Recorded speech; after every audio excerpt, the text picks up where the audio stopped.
साथियों नमस्कार, आप सभी का स्वागत है आपके अपने यूट्यूब चैनल पे। और आज हम लोग पढ़ेंगे टेस्ट नंबर 28 है। यह जो टेस्ट 28 है, इससे पहले हम लोग 27 पढ़ चुके हैं। तो उसका वीडियो का लिंक जो है ना, इसी वीडियो में जब जाएंगे तो प्ले लिस्ट में दिया हुआ है। अलग से एक प्ले लिस्ट बना हुआ है साइंस टेस्ट, ठीक है ना, वहां से आप देख सकते हैं। इस वीडियो जो हम लोग पढ़ रहे हैं इस समय, जो आज का है टेस्ट 28 है, इसका आपको पीडीएफ इसी वीडियो के लिंक में जब जाएंगे तो टेलीग्राम का एक लिंक होगा नीचे, वहां पे आप लोग जा करके इसको डाउनलोड कर सकते हैं।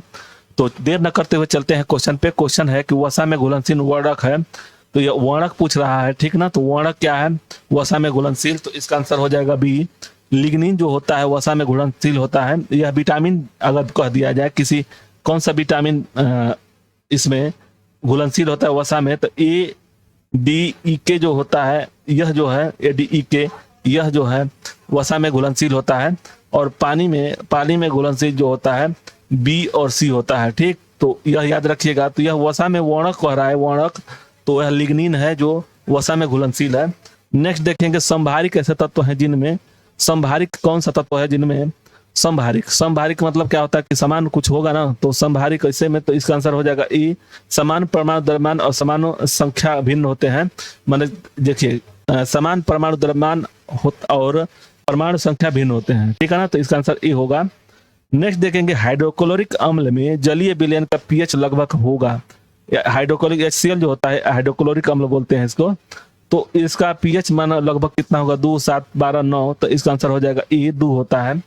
नेक्स्ट देखेंगे कि निम्नलिखित में से किसका जलीय विलयन अधिक अम्लीय होता है। जलीय जो विलयन है अधिक अम्लीय होता है, तो किसका होगा, तो 4 का आंसर सी हो जाएगा, सल्फर डाइऑक्साइड का।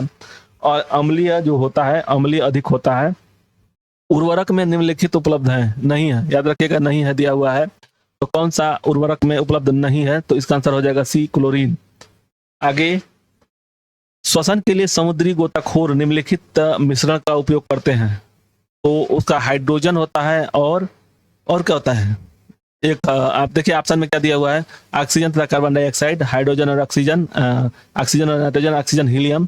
तो श्वसन के लिए समुद्री गोताखोर जो होता है श्वसन के लिए, तो क्या होता है, तो 6 का आंसर डी होगा, ऑक्सीजन और हीलियम होता है।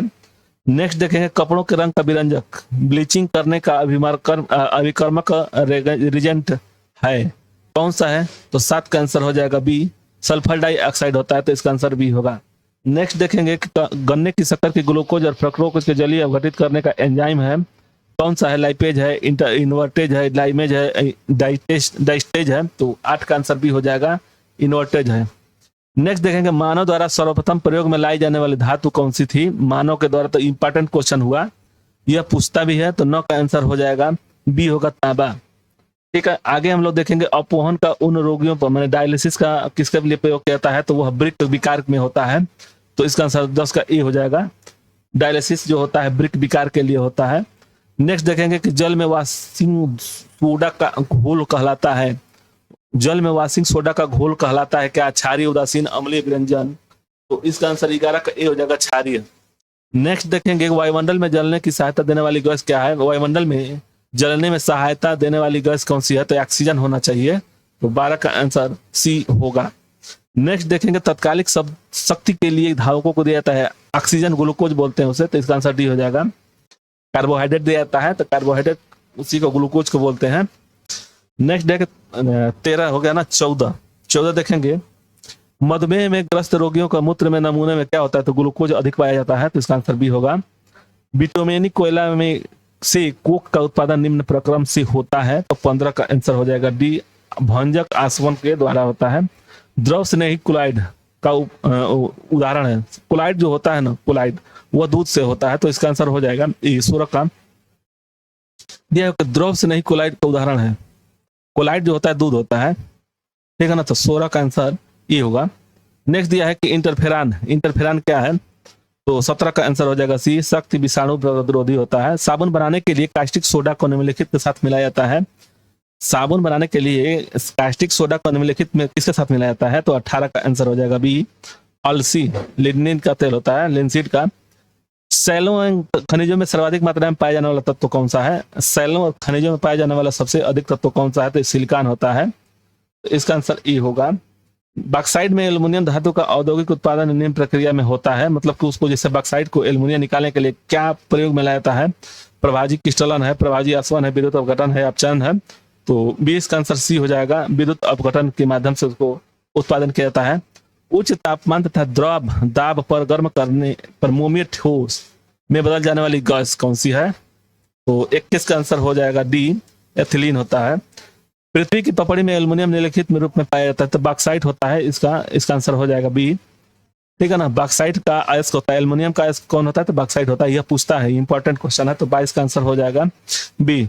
नेक्स्ट है, निर्जलीकरण के दौरान शरीर में कम हो जाने वाला पदार्थ है, कौन सी कम हो जाएगा? शर्करा, sodium chloride, calcium phosphate, potassium chloride. तो 23 का आंसर हो जाएगा बी, सोडियम क्लोराइड। स्टेनलेस इस्पात बनाने में काम आने वाले धातुओं का युग्म है, कौन सा है स्टेनलेस? तो उसमें क्रोमियम जरूर रहेगा, ठीक है ना। तो क्रोमियम क्या हो जाएगा स्टेनलेस स्टील बनाने के लिए? तो 24 का आंसर हो जाएगा ई, क्रोमियम और इस्पात होता है। एक्वारेजिया निम्नलिखित का मिश्रण है, एक्वारेजिया निम्नलिखित में से किसका मिश्रण है? तो बी हो जाएगा, HCl और NHO3 होता है। स्टाइरिन रसायन का उपयोग निम्नलिखित औद्योगिक उत्पादन में होता है, तो इसका आंसर 26 का आंसर सी हो जाएगा, प्लास्टिक है। नेक्स्ट देखेंगे, न्यूक्लाइड जिस उपयोग मस्तिष्क ट्यूमर और घेंगा विकारों का पता लगाने के किया जाता है, तो 27 का आंसर हो जाएगा ई। आगे हम लोग देखेंगे, निम्नलिखित शर्कराओं में से कौन सी गन्ना शर्करा का मटक है? मटक मतलब कि घटक है, ये मटक दिया है, घटक होगा। तो उस जो गन्ना शर्करा का घटक है, तो इसका क्या हो जाएगा? देखिए, इसका आंसर हो जाएगा 28 का ए हो जाएगा। फ्रक्टोज होता है, ग्लूकोज और फ्रक्टोज होता है। किस तत्व की वजह से गाय के दूध का रंग पीला होता है? तो इसका कैरोटीन होता है, तो इसका आंसर 29 का हो जाएगा। क्या दिया है कि किस तत्व की वजह से गाय के दूध रंग हल्का पीला होता है? तो राइजोफ्लेविन होता है, इसका आंसर 29 का बी होगा। कीटों का परागण होता है, इसका हो जाएगा 30 का बी हो जाएगा, कीट परागण। पारिस्थितिकी विज्ञान में मूलभूत इकाई है, जीव, जीवमंडल, परिमंडल, जनसंख्या। पारिस्थितिकी विज्ञान में मूलभूत इकाई है, तो 31 का आंसर हो जाएगा, 31 का आंसर हो जाएगा सी, पारितंत्र। नेक्स्ट देखेंगे, पादप रोगों के लिए सबसे पहले निम्न कवक नाशक की खोज की गई थी, DDT, नाइट्रोजन, सुरामीन और बोर्डेक्स मिश्रण। तो 32 का आंसर हो जाएगा ई, बोर्डेक्स मिश्रण। मवेशियों के बांझपन का कारण निम्न रोग है, कौन सा रोग है? तो इसका आंसर हो जाएगा 33 का सी हो जाएगा, वेग रोग होता है। आगे हम लोग देखेंगे 34 है ना, 33 के बाद 34 हो जाएगा। बैगन हैम लाड मिलते हैं, तो इसका आंसर हो जाएगा बी, शुक्रों से। मधुमक्खी का डंक रूपांतरण है, मधुमक्खी का डंक रूपांतरण है, तो 35 का आंसर हो जाएगा सी, अंड निक्षेपक। मृत केंद्र डेड हार्ट किस रूप में होते हैं, उत्पन्न होते हैं? तो 36 का आंसर हो जाएगा सी, ईख। नेक्स्ट देखेंगे, मकड़ी के जाल को बनने के लिए रेशमी धागे को बनाने वाली कताई अंग पाए जाते हैं, तो इसका आंसर क्या हो जाएगा? तो 37 का आंसर हो जाएगा डी, आपसिथेओसोमा होता है। रासायनिक विश्लेषण के बाद बोतल कार्क में मुख्य रूप से निम्नलिखित पाया गया, तो इसका आंसर 38 का हो जाएगा ई, कार्बोनेट होता है। ग्रेनम निम्नलिखित का घटक है, तो ये है हरित लचक का। इनमें से कौन सा सूक्ष्म तत्व है? तो यह क्लोरीन है। नेक्स्ट देखेंगे कि पादप में जल और खनिज लवण का परिवहन होता है, तो यह होता है दारुम बोलते हैं, इसको जाइलम बोलते हैं, ठीक है ना। फ्लोएम जो होता है खनिज पदार्थ, जो भी ऊपर से खाना बनाती है सूर्य के प्रकाश से, तो वह पहुंचाता है, तो उसको फ्लोएम बोलते हैं। तो इसका हो जाएगा, पादप जल और खनिज लवण पहुंचाने के लिए दारू का प्रयोग किया जाता है, दारू नाम है इंग्लिश में दारू, और उसको हिंदी में बोलते हैं जाइलम। आगे देखेंगे, रुधिर में यूरिक अम्ल की उच्च मात्रा निम्न रोग का लक्षण है, तो 42 का आंसर हो जाएगा बी, गाउट का। नेक्स्ट देखेंगे, पोलियो विषाणु शरीर में प्रवेश करता है किससे? तो इसका आंसर 43 का हो जाएगा सी, दूषित खाद्य एवं पानी से। सबसे छोटी जीवित बानर कौन सा है? तो 44 का आंसर ई हो जाएगा, गिब्बन। नेक्स्ट देखेंगे, मैग्नेटिक फ्लक्स की यूनिट क्या है? तो इसका हो जाएगा 45 का आंसर हो जाएगा ई, वेबर। नेक्स्ट देखेंगे, किसी वस्तु का भार बराबर होता है गुरुत्व त्वरण और नीचे दी गई गुणनफल, यानी कि वस्तु का भार बराबर होता है गुरुत्व त्वरण, यानी कि उसके क्या हो जाएगा? 46 का डी हो जाएगा, द्रव्यमान। नेक्स्ट देखेंगे, निम्नलिखित कौन सा सापेक्षिक घनत्व का मात्रक है, सापेक्षिक घनत्व का मात्रक है, तो 47 का आंसर डी होगा। इनमें से कोई नहीं, सापेक्षिक घनत्व का मात्रक नहीं होता है। वह प्रक्रम जो उपलब्ध ऊर्जा का क्षय नहीं करता है कहलाता है, तो 48 का आंसर हो जाएगा ई, रुद्धोष्म प्रक्रम होता है। प्रतिध्वनि सुनने का कारण है, प्रतिध्वनि का सुनने का कारण क्या है, तो किसी चीज से डाका टकरा कर वापस आना यानी कि परावर्तन होना, तो इसका आंसर ई होगा। 49 का आंसर ई हो जाएगा। ध्वनि किस रूप में का यात्रा करती है, ध्वनि हो तो अनुदैर्ध्य होता है, तो इसका आंसर हो जाएगा ई, बी हो जाएगा बी, तो 50 का आंसर बी होगा। 51 है कि सामान्यतः निम्न वायरस निम्न छोड़कर समस्त पौधों में संक्रमित होता है, तो 51 का हो जाएगा सी, कार्टेक्स में। ठीक है, निम्नलिखित में से कौन सी धातु की सबसे खराब चालक है, सबसे खराब धातु की चालक कौन सा है, तो 52 का आंसर हो जाएगा डी, कार्बन।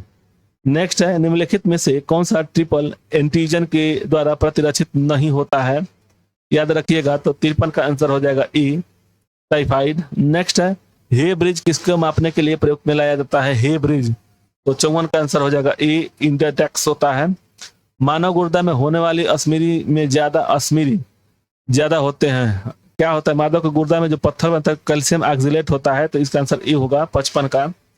आगे हम लोग देखेंगे एक इंट्रिंसिक अर्धचालक का तपांक क्या होगा, तो 56 का आंसर क्या हो जाएगा, सी होगा, सी होगा, शून्य। नेक्स्ट देखेंगे, तेल पानी एवं गैस किसी कुएं में निम्न अवरोही क्रम में विद्यमान रह सकते हैं। तेल पानी गैस, गैस सबसे ऊपर रहेगा, तो सबसे नीचे पानी, उसके बाद से तेल, उसके बाद से गैस, तो इसका आंसर हो जाएगा 57 का। 57 का क्या हो जाएगा, 56 57 का भी, गैस पानी तेल अवरोही क्रम में। ठीक है, चलिए, यूरेनियम के 2 समस्थानिक दिया हुआ है, इनमें से कौन सा क्या क्या है, तो इसका आंसर हो जाएगा 38 का, 58 हो गया ना, 58 का ए हो जाएगा। प्रोटॉनों की संख्या एक समान होती है, एक समान होती है। नेक्स्ट है कि सूर्य के अलावा हमारी आंखों को बिना सहायता दिखाई देने वाला निकटतम तारा कौन सा है, तो 59 का आंसर हो जाएगा बी होता है, एल्फा सेंटारी है। यदि वायुमंडल न होता तो दिन की अवधि कम होती, कोई परिवर्तन नहीं होता, बदल जाती या देर रह जाती, तो इसका आंसर 60 का आंसर ए हो जाएगा, कम हो जाती। यदि दिया हुआ है कि 61 है कि किसी पिंड द्रव में तैर रहा है, एक पिंड किसी द्रव में तैर रहा है, पिंड और द्रव का घनत्व बराबर है, अगर पिंड को नीचे की ओर दबाकर छोड़ दिया तो क्या होगा। एक पिंड किसी द्रव में तैर रहा है, पिंड और द्रव की घनत्व बराबर है, अगर पिंड को नीचे छोड़ दिया तो दबा छोड़ दिया जाए तो फिर पुराना अवस्था में आ जाना चाहिए, तो इसका आंसर हो जाएगा 61 का डी होगा, जहां उसे छोड़ा जाए वहीं रहेगा। महान वैज्ञानिक आर्किमिडीज किस माने कहां से संबंधित, ब्रिटेन से, जर्मनी से, यूएसए से, ग्रीक से, तो इसका आंसर हो जाएगा 62 का डी हो जाएगा, ग्रीस। कि अगर किसी झील के तल के ऊपर आते बुलबुले के आयतन में वृद्धि होती है, तो बुलबुले पर लगने वाला बल कम होगा, बढ़ेगा, वही रहेगा, शून्य रहेगा, तो 63 का आंसर हो जाएगा, कम होगा। नेक्स्ट है, रेगिस्तान के बादल बरसते नहीं, रेगिस्तानों में बादल बरसते नहीं है, क्या कारण है, तो 64 का आंसर हो जाएगा डी, निम्न आर्द्रता के कारण। तेल में तैरती हुई एक वस्तु को सदा अपना क्या विस्थापित करती है, तेल में तैरती हुई वस्तु सदा अपना क्या विस्थापित करती है, तो 65 का आंसर ए हो जाएगा, तेल का वैल्यूम। नेक्स्ट देखेंगे कि द्रव की बूंद द्वारा सिकुड़ने तथा न्यूनतम आयतन ग्रहण करने के प्रेरित निम्नलिखित के गुण होती है, तो 66 का आंसर ए हो जाएगा, पृष्ठ तनाव। नेक्स्ट है, हिम नदी में बर्फ पिघलना प्रारंभ होता है, बर्फ पिघलना प्रारंभ होता है, बर्फ है, तो इस तरह से क्या हो जाएगा, 67 का आंसर भी होगा, निचली सतह पर। तो आप लोगों को वीडियो अच्छा लगे तो लाइक और सब्सक्राइब करेगा। मिलते हैं अगले वीडियो में। इतना ही 67 क्वेश्चन था। ठीक है, तो धन्यवाद।